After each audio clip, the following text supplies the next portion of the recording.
Hey everybody, welcome back to another video, and today we are reacting to the Emu War. Yep, that's right, the Emu War. What the heck is the Emu War? Now, I know what an emu is. It's a giant bird that lives in Australia. Excuse me, let me just get comfortable. And I really want a couple for my little backyard farm, but unfortunately I just don't have the space, and the missus has put her foot down and said no more animals, which is unfortunate. But it may be fortunate if emus are capable of going to war. I have no idea what this video is about. It's another video about Oversimplified. I've done a couple of reactions to their channel before, and they make awesome videos. So I'll put the link down in the description for you to check out as well. But yeah, I'm quite keen to see what this Emu War is all about. A few people have said to me to check it out, so that's what I'm going to do. As soon as I saw Emu War, I thought I was reading it out incorrectly, and I've said Emu War about 27 times now. So I'll shut up with that. But if you haven't done so already, please make sure you hit the subscribe button. And if you're feeling extra frisky, you may as well hit the like button as well. And without further ado, ladies and gentlemen, let's get into the Emu War. This is Australia. For the man who imagines being Australia. strangled by a tarantula while a kangaroo breaks his kneecaps and things, yes please.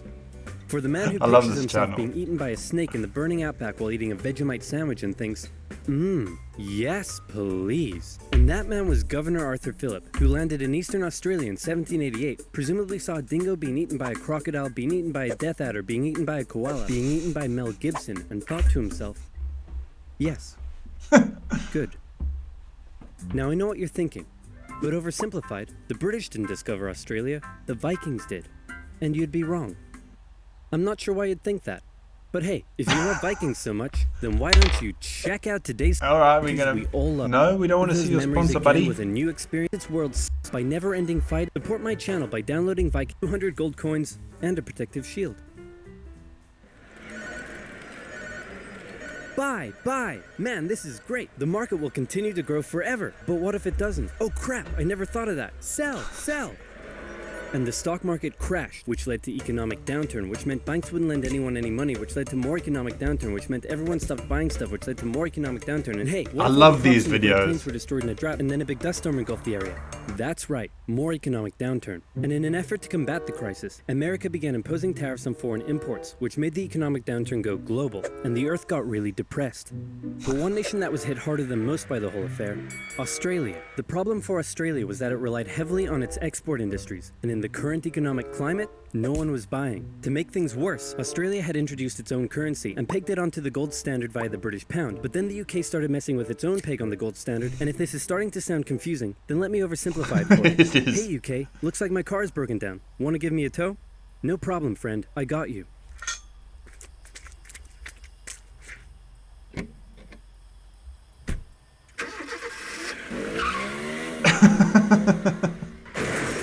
This is so good, these videos. More economic downturn. The point I'm trying to make is things weren't good, and in particular, it was Australia's farmers that were suffering most. After the First World War, Australia had given returning veterans land for farming, but with the current economic crisis, the farmers just weren't making enough money, and many left to go find work in the cities. But for those who remained, things were about to get even worse. I love emus, they're so cool. It's time for some cultural exchange. My national bird is the bald eagle. It's a strong patriotic symbol of America and a deeply valued and protected species. My national bird is the peafowl. It's a beautiful creature whose vivid colors represent India, so we list it as a protected species. My national bird is the emu, and it's a pest. Also bloody delicious. Emus, 6 feet tall, 90 to 120 pounds, and able to run at speeds up to 40 miles per hour, usually return to the coast after their breeding season. But suddenly they found Western Australia full of lush, wet farmland. Oh my, look at all this delicious wheat that just so happens to be growing here in large quantities. Hey guys, get a load of this. You know, look at all this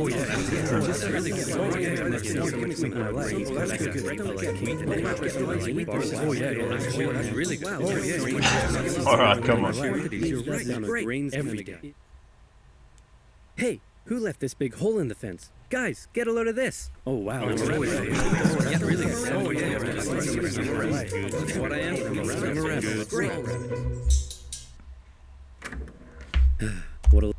still not quite sure where this video is going, if I'm 100% honest with you. I get that I understand the concept of it so far, but like, why is it called the war?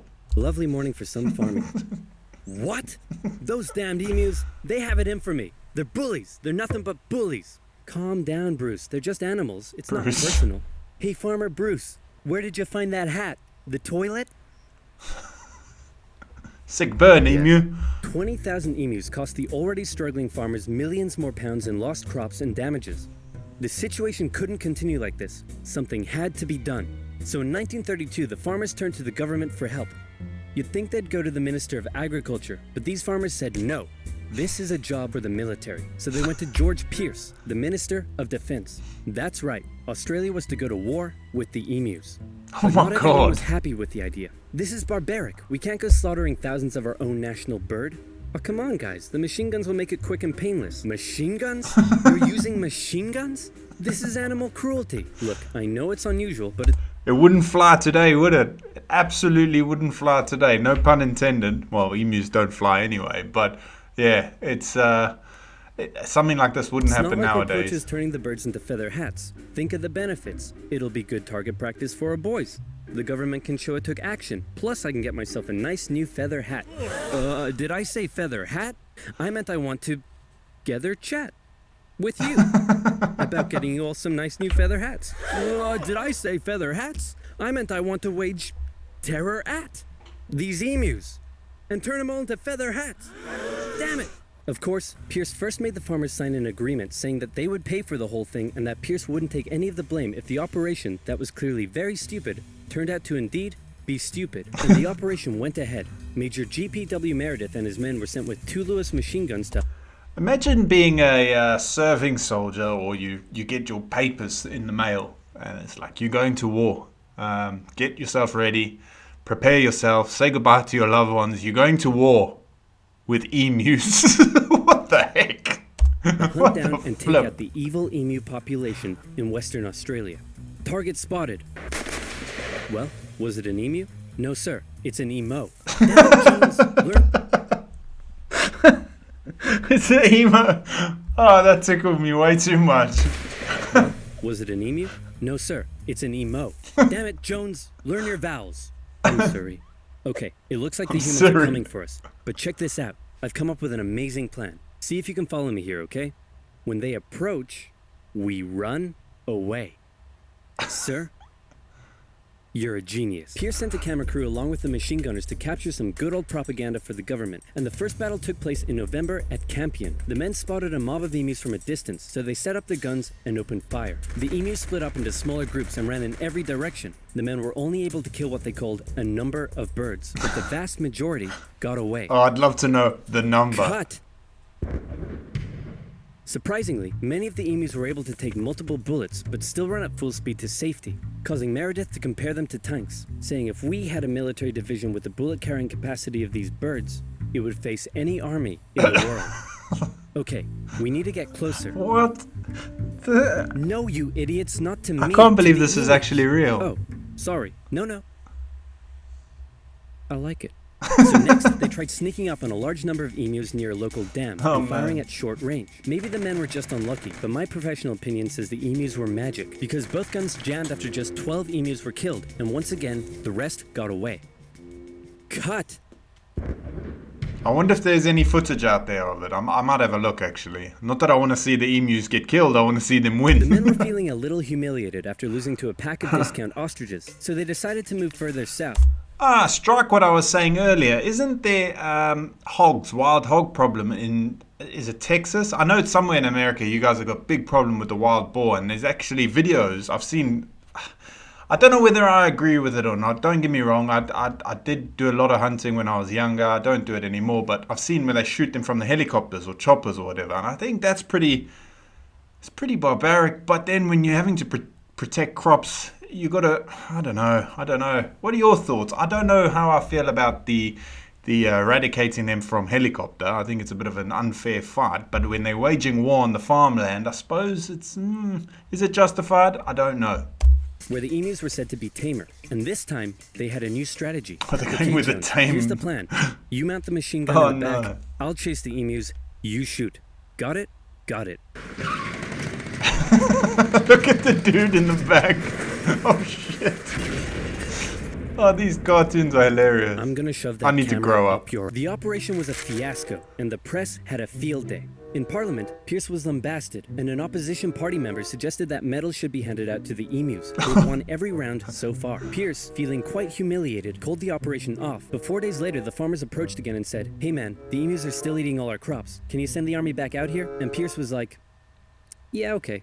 So the operation was back on for round 2. And this time Meredith and his men had learned the emus' guerrilla tactics and were much more successful, with reports suggesting the men were cutting down 300 emus every week.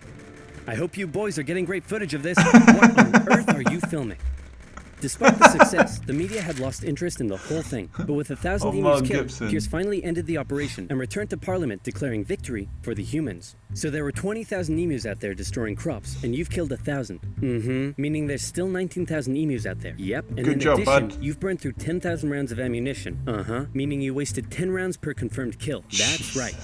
Yeah, I'm gonna go ahead and call this one for the emus. At least I got a feather hat. What? So in the end, the emus won the Great Emu War of 1932, and the emus continued to wreak havoc on the farmers for years to come.